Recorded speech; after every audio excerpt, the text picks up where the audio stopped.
Hello everyone, this is Garrett and this is Giana Sister's Twisted Dreams, and this video is going to cover all the boss battles in the game because apparently some people were having some difficulties with it, so I figured I'd kind of share my strategies and just kind of give some tips and hope to help you guys out.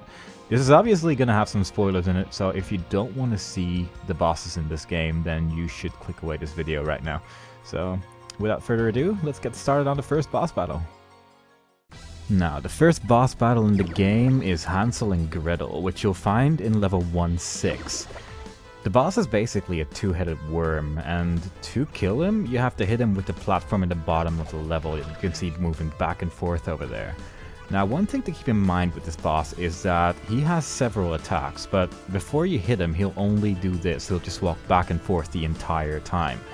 Now, with the twirl move, you can pretty much avoid all of his attacks if you just kind of stay on the far left or far right side of the level. Now, to say the least, hitting him requires switching between either cute or punk Giana and vice versa. Now, it is kind of hard to hit him, so you kind of have to hit him in the middle of its face, but once you get him, you'll quite definitely see that you did indeed hit him. Once you do that though, you have to try and move away as far as possible so you can jump right up there and he'll avoid his spinning attack.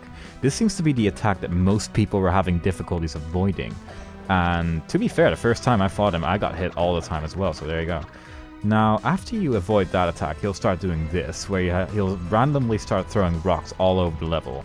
If you stay in the middle, you'll probably not get hit at all, because it'll try to throw rocks in the entire area of this boss battle, so as long as you stay in the middle, you'll have the least amount of chance to get hit by anything, really. Now, you have to hit him 3 times, and he'll only use these same 3 attacks, so just try to keep as far to the left and right as possible. Just twirl over his attacks, and you should be fine, really.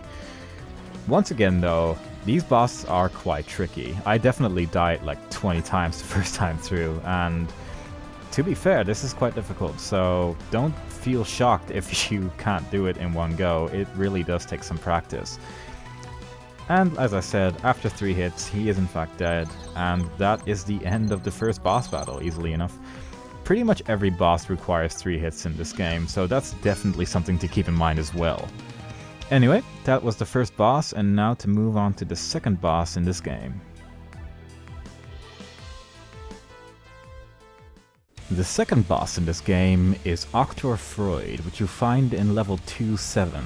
Once again, he requires 3 hits to kill, but this time he kind of changed it up every time you hit him, so that's definitely something to be careful of. Cute Giana is pretty much the way to go if you want to do this carefully, because punk Giana just has too much of a chance of dashing right into the water, which will instantly kill you. And avoiding the tentacles is also, in my opinion, a lot easier. Now, there are 3 phases to this boss, because every time you hit him, he'll pretty much change his attacks up a little bit more. The first phase is definitely the easiest, as he'll only attack 4 platforms at the same time every time. So I'm not really going to go into that one very much, because it's pretty easy to avoid. Now, once he starts doing this, you can just twirl to the left or right. It is pretty much better to do this from the far left or far right and just twirl in the opposite direction, because that way you'll pretty much never get hit by it. Now, once you've hit him once, he'll actually start using 6 platforms instead of 4, so that's definitely something you need to be careful of, because obviously he's going to have some more dangerous attacks now. I'm just going to show off some random attacks he does. I think this pretty much shows off the most dangerous ones and how to avoid them. The best strategy, in my opinion, is to just stay on the platform I'm on now, because that platform seems to be the best way to just avoid pretty much all of his attacks, as most of his attacks will either go towards the middle or go from left to right or right to left and stuff like that, and it's just easier to react to it, in my opinion. Now, once you hit him 2 times, it's going to hit 8 platforms every time, so this is where you need to be very careful. This is pretty much where the boss battle starts, in my opinion, as these attacks are by far the hardest to avoid. Now, once again, cute Giana is pretty much the way to go, and as you can see, most of these attacks can pretty much just be avoided by jumping and then twirling as high up as you possibly can, and then basically just wait until the tentacles are gone. And basically, with some good reactions, you'll definitely be able to do this quite easily, but it does take some practice because Obviously the tentacles are everywhere at this point, so they're just kind of hard to avoid. Anyway, just hit him a third time and he will be dead just like that. You can actually pretty easily dodge that tentacle attack at the end there with Punk Giana quite easily, but I prefer to do it with Cute Giana, as, I don't know, I just have a little bit more practice with it and I'm more consistent with it, but whatever works for you really. Now, the final boss battle is against Gurglewocky. He has 3 stages to how you're gonna have to fight him, and the first stage starts here. And it starts off with him chasing you. You won't be able to hit him, so you only have to run to the right as fast as you can. Now, there's a lot of gems here to collect, and if you touch him, you will instantly die, so make sure not to touch him, and just try to get everything, really. Obviously, you don't need to get all of them, but if you want to get stuff like hardcore mode, it is pretty much recommended to try and get as many of these gems as possible, since you need at least 4 stars to get into hardcore mode. Anyway, once you make it over here, you will land in the arena where you will basically fight him. This is where the main battle takes place, pretty much. Now, he lands here, and he has a chance to do a lot of attacks, but at first, before you've hit him once, he'll not really do the most dangerous of attacks. Like that tail swipe pretty much does nothing as long as you're anywhere above those platforms, pretty much. Like, he just won't be able to hit you. You can tell what attack he's going to do based on his animations in the background there. But there's also a certain attack, which I'll show off later, which has the same animation as one of his other attacks, but it makes a different sound when he uses it. So you have to be careful not to fall into that trap, because it can easily kill you if you don't pay close enough attention. Now, this meteor or asteroid or whatever it is pretty much the key to hitting him, as you'll soon see. The color of the asteroid depends on who you are as he is spitting it out. I prefer to be Punk Giana whenever he spits it out, because I find it a lot easier to twirl around and avoid his attacks this way. And you need to have this attack. This is his most dangerous attack by far. You need to be the opposite color of the meteor, otherwise it won't do anything. Once it hits the asteroid, it'll kind of, I don't know, melt, I guess? I don't really know. But once it does that, you can jump on it and it'll send it to him, and that's how you hit this boss. Once you hit him once, it'll give you one of those pink glowy thingies, which will give you one more hit, so that's pretty useful. It is kind of a shame it only gives you that for the first hit, but there you go. Once you've hit him once, he'll make all the lava on the bottom appear, which is kind of dangerous, so definitely be careful of that. And try to avoid this attack with the twirling as much as possible. Try not to break the lower breakable platforms too much, because I find it a lot easier to jump from the lower platforms to the left, to just jump from left to the right that way. And using that, it is pretty easy to avoid most of his attacks. Now, once again, switch to Punk Giana when he does this, because I just find it so much easier to avoid his 360 fire beam thing. And also always keep in mind that when you jump off, well, when you fall off a platform rather, you can still jump while you're in midair, and that is something you should definitely keep in mind, because it really pays off in this battle.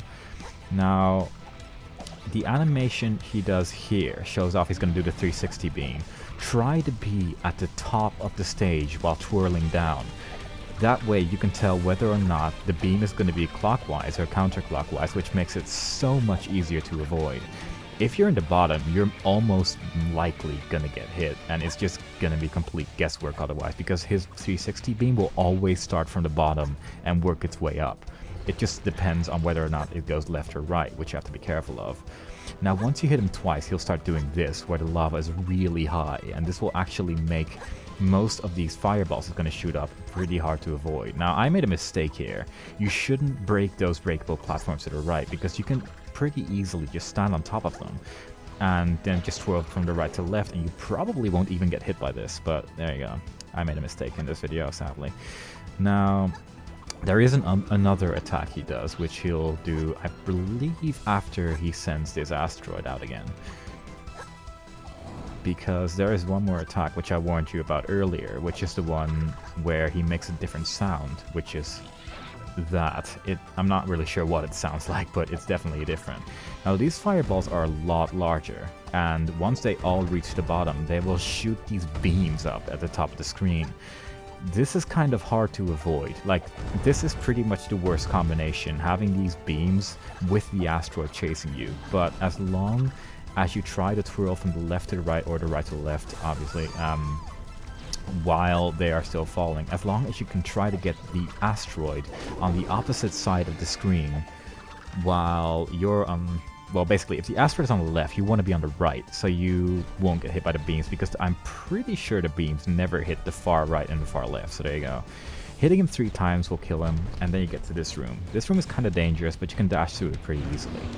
And this brings us to the final phase of this battle, where he points at you for a while, and then he starts charging his attack. But he throws out this bumper, so dash into the bumper, and that kills him. That is the end of Gurglewocky. I don't remember his name anymore. But there you go. That is the final boss, and I hope these videos helped you a little bit. Killing him makes cute Giana appear along with her sister Maria, and it finishes the game and brings you directly to the credits. Anyway, I hope you enjoyed this video, I hope it helped you, and I hope you can beat the game without any issues now. Obviously, this is not the only difficult part of the game, but, you know, I figured I'd show this off because there were a lot of people saying that they couldn't beat the boss and that the bosses needed to be nerfed, and I don't agree with it, but I can see why, because the first time I went through these bosses, I died so many times, but there you go. I hope you enjoyed it, and I will see you next time. Bye-bye.